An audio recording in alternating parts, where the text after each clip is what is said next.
এই যে বাজেট, এটি আসলে দেশবাসীর প্রত্যাশা কতটুকু ফিল আপ করতে পারবে এবং সেক্ষেত্রে চ্যালেঞ্জগুলো কি আসবে? একদম সাধারণ মানুষজন আলোচনা করছে যে আসলে এই বাজেটে তাদের কি লাভ হবে, কি লোকসান হবে। আগামী যে অর্থ বছর ২৬-২৭ প্রায় ১,৪০,০০০ কোটি টাকা কিন্তু বেশি ধরা হয়েছে বাজেটে। এইটা কি ব্যাংক খাতের জন্য কোনো শুভ সংকেত কিনা? ব্যাংকিং খাতের তারল্য জিনিসটা আমরা জানি। এইটা সংকটের উপর বাড়তি একটা চাপ তৈরি করবে। বাজেটটা যেটা আপনি বললেন শুভ সংকেত কিনা ব্যাংকিং খাতের জন্য, এটা মোটেও শুভ সংকেত না। এইবারের বাজেট প্রায় ২,৩৫,০০০ কোটি টাকা কিন্তু একটা ঘাটতি রেখেই শুরু হয়েছে। সো সেটা কি আবার কোনো কারণে নতুন মুদ্রাস্ফীতির জন্ম দিতে পারে কিনা? মুদ্রাস্ফীতি তো প্রতিনিয়তই হচ্ছে।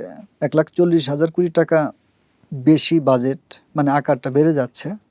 এটা বাড়বেই। দেশজ উৎপাদনের প্রবৃদ্ধি হার চিন্তা করা হচ্ছে ৬ থেকে ৬.৫%। এইটা কি আসলেই বাস্তবসম্মত? আপনার কি মনে হয়? একেবারেই অবাস্তব। আমরা যে পর্যায়ে আছি, যেভাবে আমাদের গ্রোথ হচ্ছে, তাতে এটা খুবই অবাস্তব। এটা ৫ থেকে ৫.৫ ধরাটাই, এইটা অ্যাচিভ করতে পারলেই অনেক।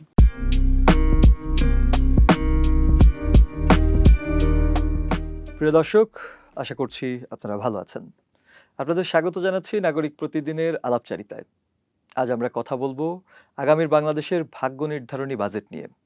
আমাদের সঙ্গে আলোচনা করবেন নাগরিক প্রতিদিনের যুগ্ম সম্পাদক লুৎফর রহমান হিমেল। হিমেল ভাই, কেমন আছেন? ভালো আছি। আপনি ভালো আছেন? আমিও ভালো আছি এবং এই সময়ে আপনি আমাদেরকে সময় দিচ্ছেন, সেজন্য বিশেষ কৃতজ্ঞতা। ধন্যবাদ। হিমেল ভাই, নানা কারণেই এখন দেশ জুড়ে আলোচনা চলছে বাজেট নিয়ে, বিশেষ করে ২৬-২৭ অর্থ বছরের যে বাজেট। আপনার কাছে আমরা একটু জানতে চাই যে এই যে বাজেট, এটি আসলে দেশবাসীর প্রত্যাশা কতটুকু ফিল আপ করতে পারবে এবং সেক্ষেত্রে চ্যালেঞ্জগুলো কি আসবে?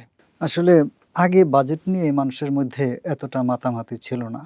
এখন এই প্রযুক্তির কল্যাণে বাজেট নিয়ে একদম সাধারণ মানুষজনও বিপুলভাবে উৎসাহী হয়ে উঠেছে এবং তারা আলোচনায় অংশ নিচ্ছে এবং চায়ের টেবিলে, টং ঘরে বসে তারা আলোচনা করছে যে আসলে এই বাজেটে তাদের কী লাভ হবে, কী লোকসান হবে। সাধারণ মানুষের দেখার দৃষ্টিভঙ্গি এবং বিশেষজ্ঞদের দেখার দৃষ্টিভঙ্গি আমি একটু আলাদা করে বলতে চাই। প্লিজ। সাধারণ মানুষের কাছে নিত্যপণ্যের দাম কমবে কিনা, কিংবা করের বোঝাটা কেমন হবে, সাধারণত এই দুটো জিনিসের মধ্যেই তাদের ভাবনাটা ঘুরপাক খায় একদম মোটা দাগে। কিন্তু যদি বিশেষজ্ঞদের কথা বলি, তাদের দৃষ্টিভঙ্গি থেকে রাজস্ব আয়ের একটা লক্ষ্যমাত্রার বিষয় থাকে, ডলার সংকট, রিজার্ভ, এটা নিয়ে একটি আলোচনা থাকে, মূল্যস্ফীতিটা কিভাবে নিয়ন্ত্রণ করা যাবে সেটার একটি বিষয় থাকে। এই তিনটি বিষয় আমি এই প্রত্যাশা এবং প্রাপ্তির মধ্যে আমি চ্যালেঞ্জ হিসেবে আমি বলবো। বিশাল বাজেট হবে, ৯,৩০,০০০ কোটি টাকার বাজেটের কথা আমরা শুনতে পাচ্ছি, এবং সেটা যদি হয় সেটা বাংলাদেশের ইতিহাসে সবচেয়ে রেকর্ড সংখ্যক একটা বড় বাজেট হবে। তো এই বিশাল বাজেটের খরচ মেটানোর মতো পর্যাপ্ত রাজস্ব কিন্তু সরকারের থাকবে না এবং সেটা টার্গেট করে তারা তোলার চেষ্টা করবে। এক্ষেত্রে আরেকটা জিনিস, যেমন ডলার সংকট, আমরা দেখতে পাচ্ছি যে ডলারের রীতিমতো সংকট চলছে, রিজার্ভেরও একটা সংকট। সেখানে রিজার্ভের একটা বড় একটা আসে হচ্ছে বৈদেশিক মুদ্রা থেকে। আমাদের যে কর্মীরা বিদেশে থাকে ১.৫ কোটির মতো, তারা একটা যোগান দিয়ে থাকে। তো বৈদেশিক মুদ্রা রিজার্ভের উপর চাপ কমানোটা সরকারের একটা বড় চ্যালেঞ্জ থাকবে, এবং ডলারের যে বিনিময় হার, এটা স্থিতিশীল রাখা তাদের একটা চ্যালেঞ্জ হয়ে দাঁড়াবে। এবং যেটা যে জনগণের সাথে সরাসরি সম্পৃক্ত, মূল্যস্ফীতি নিয়ন্ত্রণ, সাধারণ মানুষের জীবনযাত্রার ব্যয় নাগালের মধ্যে রাখা সরকারের নিত্য একটা চ্যালেঞ্জ থাকবে। বড় বাজেট মানেই হলো বড় চ্যালেঞ্জ।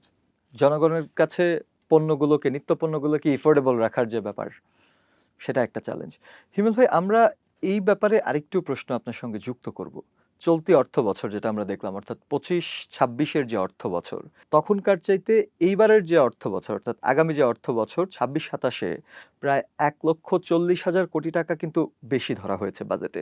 সো এইটা কি ব্যাংক খাতের জন্য কোনো শুভ সংকেত কিনা? এটা আসলে সরাসরি ব্যাংক খাতের জন্য মানে সরাসরি শুভ সংকেত বা অশুভ সংকেত এভাবে বলা যাবে না। এটা যদি আমাদের বিশেষজ্ঞরা ব্যাংকের খাতের যারা কাজ করেন তাদের সাথে আমি কথা বলে যেটা দেখেছি, এটা পুরোপুরি শুভ সংকেত বলা যাবে না। চলতি অর্থ বছরের তুলনায় যে 1,40,000 কোটি টাকার যে বাজেটটা বৃদ্ধি পেয়েছে, এটা গ্র্যাজুয়ালি আসলে আগামী বছরে অর্থ বছরেও কিন্তু আবার বাড়বে। কারণ সময়ের ধারাবাহিকতায় মুদ্রাস্ফীতি হবে এবং এই যে মুদ্রার মানটা যে কমে যাবে, সেই হিসাবে আসলে বেশি বাড়ে না। আমাদের দেশ স্বাধীন হওয়ার পর যে বাজেটটা ছিল, এখন যে বাজেটটা, আপনি হয়তো টাকার পরিমাণ দেখতেছেন বেড়ে গেছে, কিন্তু আমাদের যে মুদ্রার মানটা কমে গেছে, সেটার সাথেই করলে আসলে দেখা সামঞ্জস্য যায় করলে বেশি, দেখা যায় হ্যাঁ, বেশি না। বেশি বাড়েনি। আর সময়ের সাথে সাথে তো জনসংখ্যা বেড়েছে, সবকিছু বেড়েছে, এটা বাড়বেই। তো যখনই বাজেটটা আসবে আগামী বছর, আগের ইতিহাসটা কিন্তু, রেকর্ডটা কিন্তু ব্রেক করবে। এবার যেটা 1,40,000 কোটির যেটা আপনি বললেন যে বেড়ে যাচ্ছে, তো ব্যাংকিং খাতের তারল্য জিনিসটা আমরা জানি, এটা সংকটের উপর বাড়তি একটা চাপ তৈরি করবে, এই তারল্যটা তৈরি করবে। যেহেতু আমাদের এই 1,40,000 কোটি টাকার যে বাজেটটা বাড়তেছে, এটা তো আমাদের সরকারের কাছে নাই, এটা কিন্তু তুলতে হবে বাজার থেকে।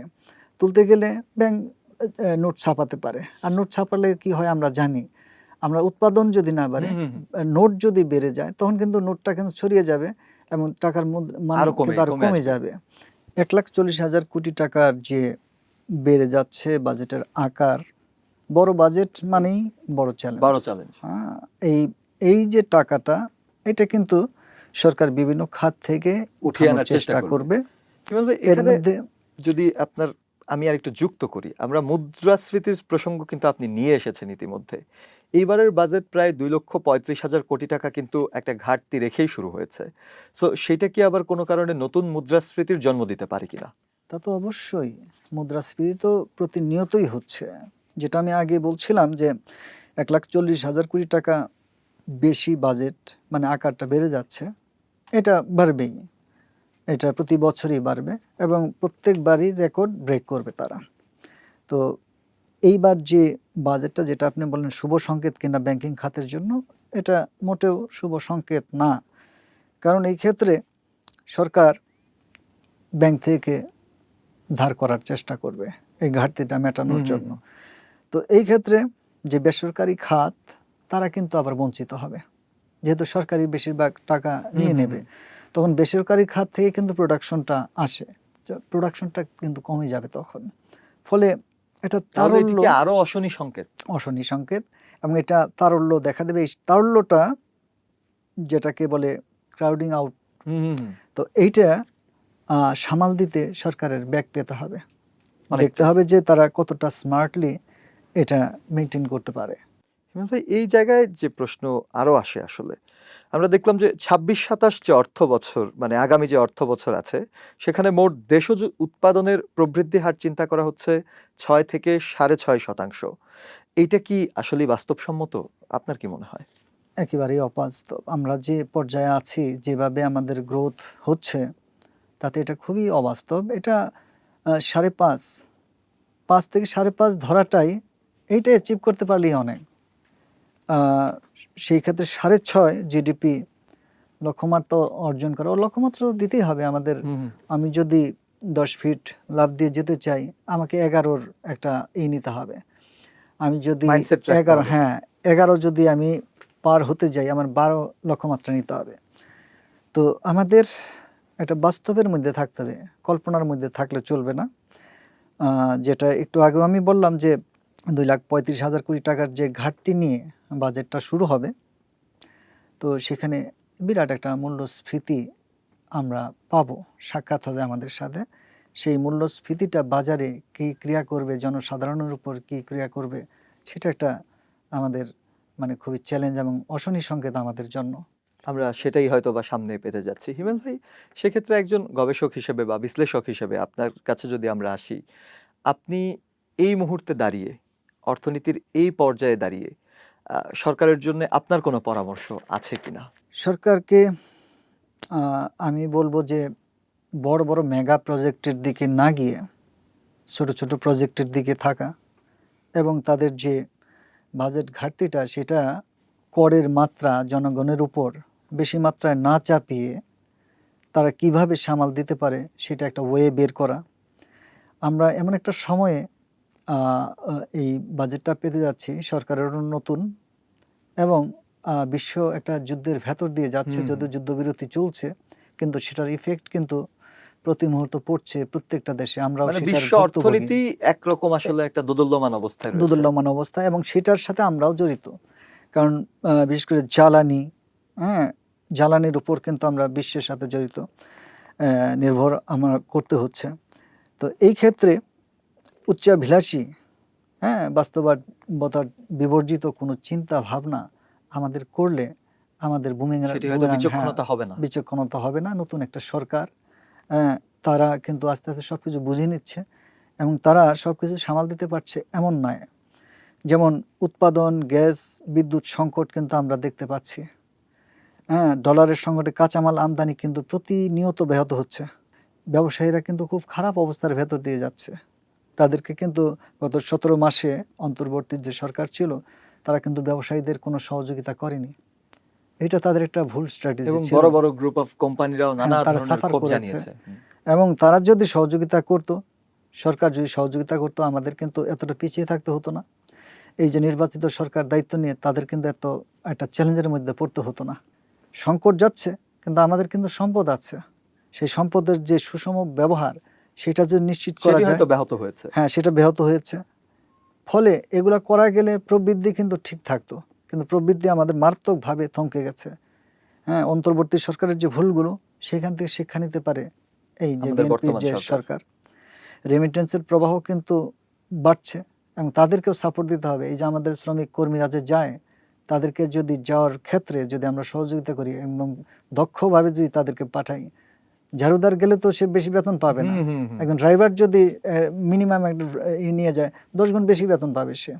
একজন ইঞ্জিনিয়ার গেলে ইঞ্জিনিয়ার গেলে সে বেশি বেতন পাবে, এবং তাদের বিভিন্ন দূতাবাস যদি বিভিন্ন সহযোগিতা দেয়, রেমিটেন্সের যে প্রবাহ সেটা বাড়বে, আমাদের বড় রকমের সাপোর্ট দিয়ে থাকে তারা। তো এই যে আমরা সবসময় বাজেটের মূল লক্ষ্য থাকে প্রবৃদ্ধি বাড়ানো, সেই প্রবৃদ্ধিটা বাড়ানোর জন্য কিন্তু আমাদের এই সুন্দর সুন্দর পদক্ষেপগুলো নিতে হবে।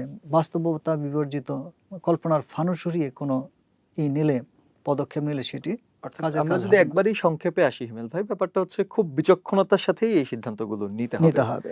আপনাকে অসংখ্য ধন্যবাদ। এই দীর্ঘ সময় আমাদের সঙ্গে আপনি সময় দিয়েছেন, এবং খুব সুন্দর করেই আপনি আসলে চ্যালেঞ্জগুলো ব্যাখ্যা করেছেন। আমরা দর্শকদের থেকে বিদায় নিয়ে আজকের মতো বিদায় নেব। প্রিয় দর্শক, আপনাদেরকে অসংখ্য ধন্যবাদ। আমাদের সঙ্গে আপনারা এতক্ষণ যুক্ত ছিলেন। আপনারা শুনছিলেন দেশের ভাগ্য নির্ধারণী আগামীর বাজেট সম্পর্কে। আমাদের সঙ্গে ছিলেন লুৎফর রহমান হিমেল ভাই। আমরা তার প্রতি কৃতজ্ঞতা জানাচ্ছি। আপনাদের প্রতিও কৃতজ্ঞতা জানিয়ে শেষ করছি আজকের আলাপচারিতা।